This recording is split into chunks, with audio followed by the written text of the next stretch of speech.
I'm Jessie Sale, a business journalist for SBC, and today I'm joined by David Clifton, the director of Clifton Davies Consultancy and also SBC licensory expert.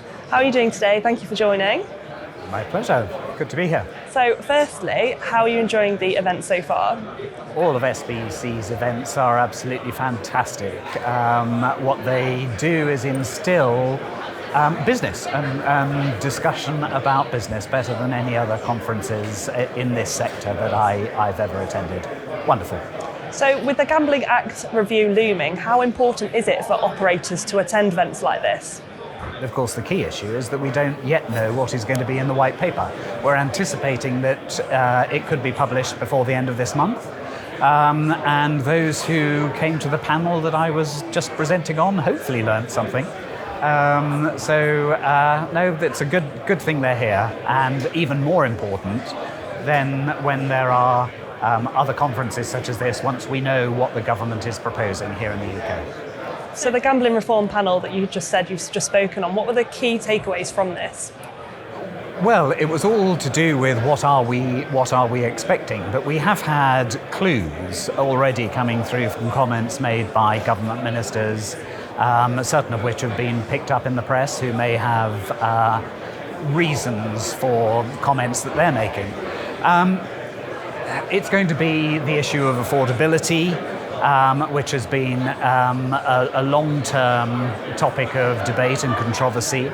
That is tied in very much with what we anticipate will be the importance of data and the use of data relating to customer behaviour, which is going to be tied in also with single customer view, which is, I can best describe that as a means of obtaining greater information in relation to a single customer's financial circumstances, and rather than just in one particular bank account, and their gambling activity across a broader spread than just one individual operator. So those two were probably two of the major topics that we focused on, but there was a lot else besides as well. So you previously mentioned affordability. What do you think is coming next? Affordability, it's a hugely complex subject. It's all to do with the issue of how much an individual person can afford to gamble. And so if I give you an example, if you were to go to a mortgage broker and you wanted to have a mortgage, you would expect in those circumstances that you would need to prove your income, show what other assets perhaps you have available. This is a situation that is already now arising by virtue of the affordability requirements of the Gambling Commission. So somebody is going to have to prove that they can afford to gamble. Now, that might have very legitimate concern if somebody is evidently going to be gambling way beyond their means. But it also is going to be seen as an infringement on individual people's ability to choose how much they want to spend. So that if, for instance, as has been rumoured, somebody wanted to spend more than £100 in 1 month on gambling, then they would have to show that they can afford that. So we're going to hopefully get a lot more certainty as to where this is going to go next. There has been reports circulating around a sponsorship ban. What can operators expect with regards to marketing?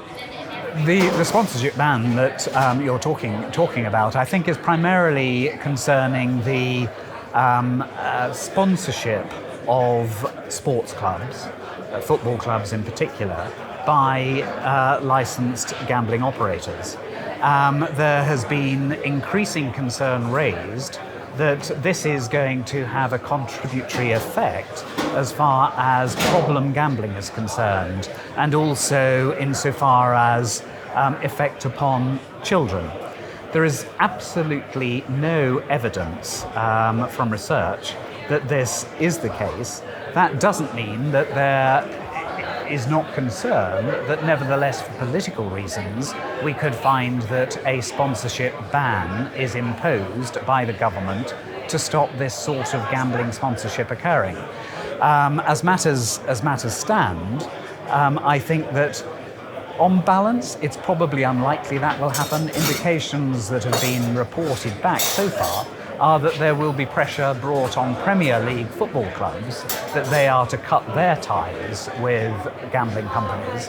But I anticipate that we will still see in Championship level and below football clubs still being allowed to receive that sort of income, which is regarded by many in the sports sector as being a very valuable means of obtaining funding for grassroots sports and those who are not at Premier League level. And finally, how will we hear about what is proposed in the white paper? Well, I suspect it's going to be all over the newspapers, it will be in national media, but also SBC News readers will read about it in the monthly article that I write. Brilliant. Thank you so much for your time, David. My pleasure.